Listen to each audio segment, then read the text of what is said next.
In Jersey City was thrust into the limelight last month when a hate crime claimed the lives of 6 people. Despite the deadly domestic terror attack, Jersey City claims crime is down overall. And Mayor Steven Fulop joining us live in the studio this morning. So thank you for coming in this morning. Appreciate your time. Let's talk about the investigation on December 10th and where that stands right now. So it's still at the federal level. We're still kind of going through different aspects of what happened there.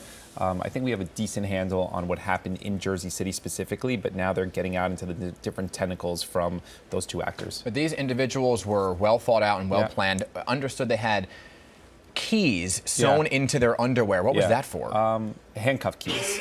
So clearly they had intentions of not being caught. If they were caught trying to escape, they had a lot of weapons in that van. And, I think if it wasn't for Detective Seals interacting with them previously, a couple hours prior, probably the outcome would have been much different, much more worse. And you are touting the fact that there was many CCTV cameras, surveillance cameras throughout the city that really helped piece this together from the moment it began to the moment it ended at the grocery store. Are you planning to add more throughout the city? Yeah. We've added hundreds. We're going to continue to add into it. It helps us with courts and convictions for bad actors, and obviously piecing together pieces like this afterwards. So technology is a huge aspect of crime fighting today, and we're moving in a good direction. And is part of that surveillance cameras what have brought crime down in the city, and what are the numbers right now? I think there's a culture in some communities of what they would say is snitches get stitches, right? So it's very hard to get cooperating witnesses, and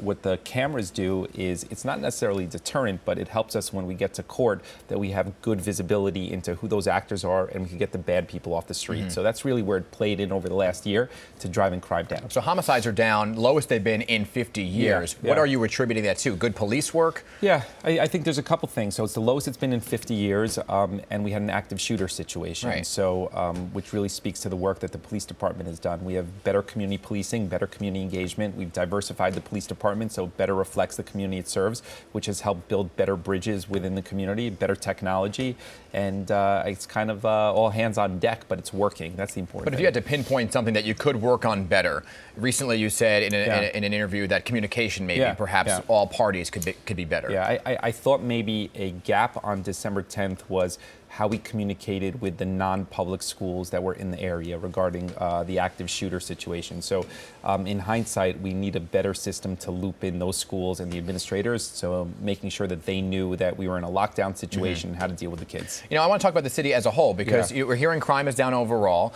and many people are leaving New York City and crossing the Hudson River, Jersey City being one of those places, one of the hottest neighborhoods to be. Prices going up. Do you worry about gentrification? I do. When I got in a couple years ago, we said we wanted to turn Jersey City into the best mid-sized city in the country. We wanted it to be recognized as a great livable place. The challenges that we have are certainly going to be affordability. So people from New York move over to Jersey City. It's a great place to live, but you see prices creeping up there as well. So we're working on more affordable housing, more inclusionary zoning, policies to protect people that live there. And for you, this thrust you into the spotlight. Any thoughts for a higher office? I'm going to run for re-election in 2021, finish the job, and then we'll see what the landscape looks like. You're a triathlete. I know we have to go, but I just want to, for people, a little personalization here. You're a triathlete. There was a story today about marathons, how it helps you live longer. So I think you have a full life ahead. I think there's diminishing returns. I do Ironman. I think at some point, if you go too far, it actually hurts you. That's my personal opinion on that. But. And last question, I ask every Jersey person this. Taylor ham or pork roll, which one is it? Taylor ham. Thank you. All right. That's it, Mayor Fulop. Appreciate you coming in. 7:23, everybody, and still to come. It's already jam-packed. So can Penn Station handle another 175,000 commuters every single day? We'll get into that. Plus, last year was a great one for New York tenants. Evictions were substantially down. We're talking to housing advocates about why. And then you're not seeing double, triple, or quadruple. No. Meet the woman who gave birth to 2 sets of twins in the same year. She was busy. He took me back to East LA. 26 minutes past the hour. Welcome back, everybody. So a Florida woman went from seeing double to seeing quadruple. Alexandria Woolston gave birth to 2 sets of twins in the same year, 2019. She didn't even know twins ran in her family, but recently learned both of her grandmothers lost twin boys at birth. Like, oh my gosh, I never thought, I would have 2. Yeah, count them all. It's 4. She gave birth to Mark and Malachi in March. Then came Kaylin and Caleb on December 27th. She already had a 3-year-old daughter and is hoping to keep her kid count to a party of 5. So no more twins. Wow. Boy, she's got her hands full. Oh. I can't imagine giving birth to twins alone, but Two then sets? 2 sets of twins in 1 year. She is busy. That's a lot of diapers. She's that she's changing. tired. That's what she is. Stinky house. Ooh. All right, 7:27, everybody. After the break, we are following breaking news this morning on the latest earthquakes. Yeah, there are multiple this morning that are hitting Puerto Rico. Then evictions are way down this year in the city. After the break, we are talking to advocates from Housing Justice for All about the change. Plus, big changes are coming to Penn Station.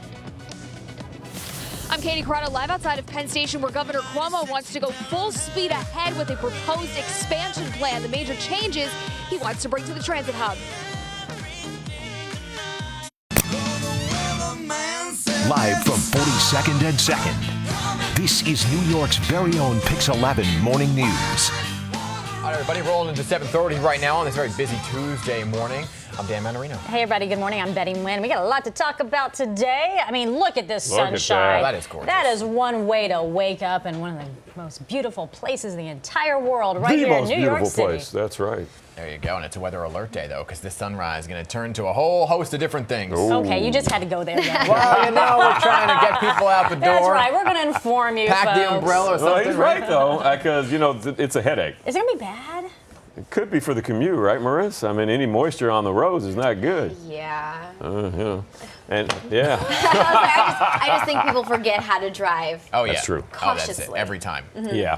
So let's talk about it. It is a weather alert day because of this afternoon, and it's a headache because it's temperature dependent. Right now, we're running too warm to see snow, but later this afternoon, if the temperatures can drop, we will talk about the chance of a mixed bag of weather. So here we go. You know, your current temperature for the city is 39 degrees. It's dry, but as Dan was saying, and Betty were saying, you're going to need to pack the umbrella today. Definitely pack the umbrella today.